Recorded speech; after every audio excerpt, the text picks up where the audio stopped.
You've tuned into The Mountain Gardener with your host, Ken Lain. Gardening, it can be challenging, but with these simple insider tips, you'll reap huge rewards.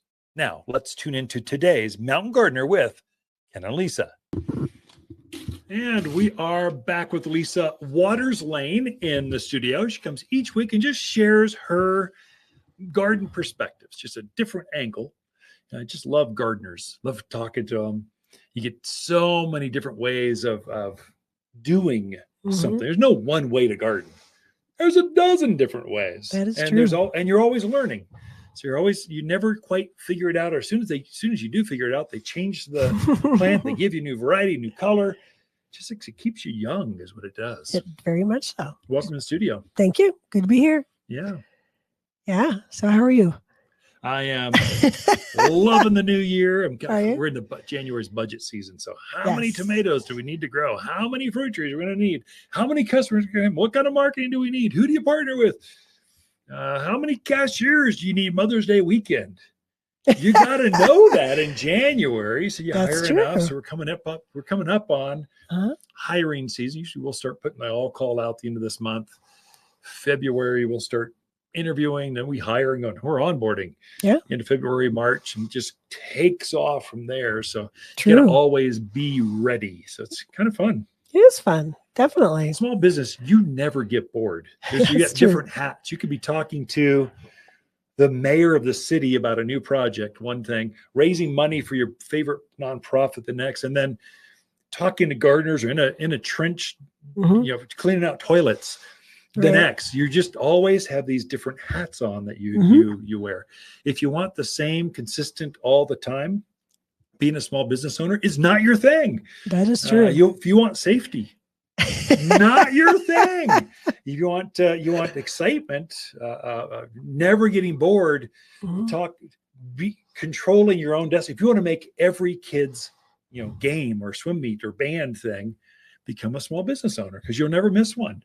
And so, but you'll work a lot of hours. Yep. And so it just there's pros and cons to everything. Always. Yeah. But even though it's January and everybody thinks, well, garden centers or nothing's going on, there's a lot going on. There's a lot going on. Yeah. Yeah. We started our classes. Yep. So classes every Saturday. And we've been painting inside the store. We love to paint and change the colors. I don't think the walls will ever fall down because there's too many layers of paint. So we've been busy doing stuff still. I think that's partly just so garden centers can look dirty and rusty and falling apart if you don't your garden can do that. Yeah. You need to go through and dust them off, clean them up. I think a restaurant, if they got the same paintings, the same scheme they've had for the last 5 years, who wants to go into a dark, dingy? It starts to feel dirty. Well, we have an opportunity every spring to freshen things up. Wait till folks see in another month. I just got updates on our new shade structure going in. It's going to be pretty spectacular. This will be nice. It'll be the talk of the town when we get all done. It'll be fun. Yeah. So things are always going on, and things are going on in your yard too. So this time of year, a lot of people have issues with deer. A lot of deer. Some javelina, not as much this time of year. Bunnies, because they're out. They're hungry. They're looking for stuff to eat. We've had snow. Everything's dormant. Deer are coming into people's yards. So especially in those certain areas, forest trails. Wildland interface places. You're going to struggle with critters. Yeah. So I think you need to be aware of that going in. They're going to be there unless you fence them out. Well, yeah, you can fence, and that's definitely one thing you do. Although there's some places that won't allow you to put fences. Not going to let you do that. Yeah. So I think when you're going to be dealing with critters, that's the most important thing. Be aware. Yeah. Second thing is learn about kind of their habits, because like we said, right now, deer are very active because they're out looking for stuff. So, deer are probably going to be in your yard this time of year. Every winter.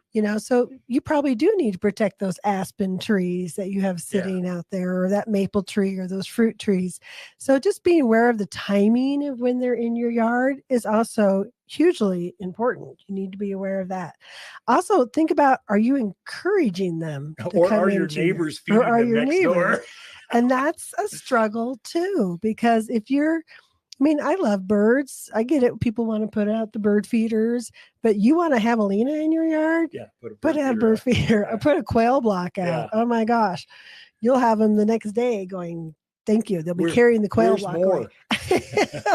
So think about your habits and what you're doing. Even things like dog food and cat food left outside can encourage the javelina, skunks, raccoons, rats. So think about what you're doing that might be encouraging them to come in as well.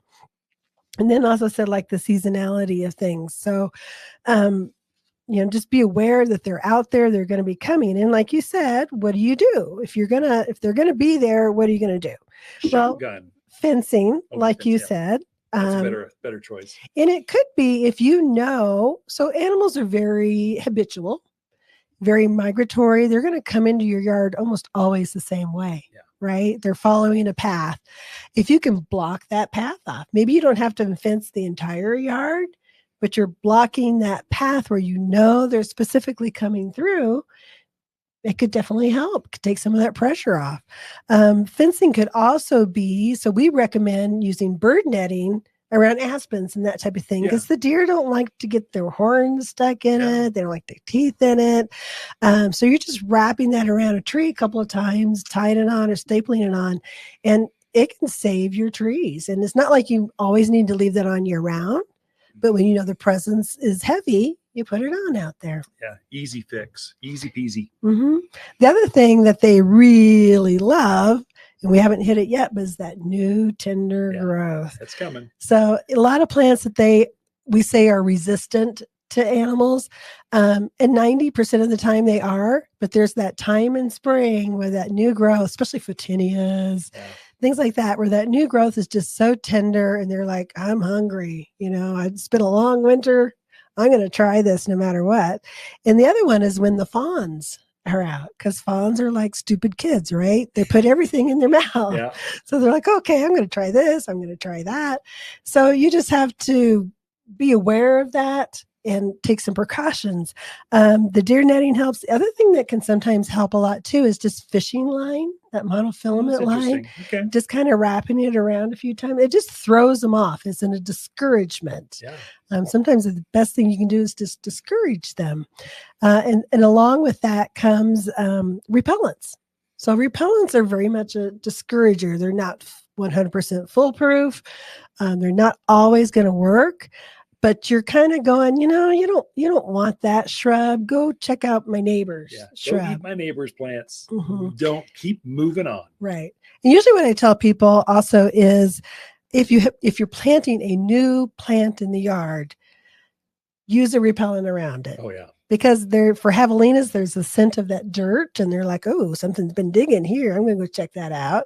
And animals are curious, and rabbits and deer, they're going to be curious about what that is and think, well, maybe I do like it, maybe I don't, but I better try it. So you're just discourage them to begin with. And then hopefully they just learn. Animals, this is their habitual. Home. Right. They camp out there. They notice one new plant. Yeah. They're going to go, oh, I don't remember that. Let's go check it out. Hey, Bob, come over here with me. Let's go see if we can kick this thing over. Mm-hmm. So definitely just doing some things to discourage them. And another idea that I really like is, say you have an aspen or a shrub that they just kind of tend to mess with, put something around it, some smaller plants around it that are pretty darn sure. So catmint, Nepeta. Oh, yeah. That is one deer almost, I can't ever think of a time I've seen them eat it. Yeah. So putting that around some of those aspens or those other shrubs that they might be bothering really discourages them. Again, so catmint is excellent. Lavender, creeping phlox, hyssops, salvias. Those are all things. Rosemary. Yeah. So just being strategic about where you plant things can also help. Great advice, Lisa. How to garden with deer and javelina, wildlife in your yard. Ken and Lisa Lain, the Mountain Gardeners. Our living room feels so empty. Now that the Christmas tree is gone, the house just seems so blah. Brighten it up with a big, bold, beautiful plant from Waters Garden Center. Fill that cavernous space with tall tropicals, colossal cactus, and sizable succulents that bring the great outdoors indoors. Make a gorgeous green space you can enjoy all year, not just for a season. Unique, exclusive, one-of-a-kind houseplants found only at Waters Garden Center in Prescott.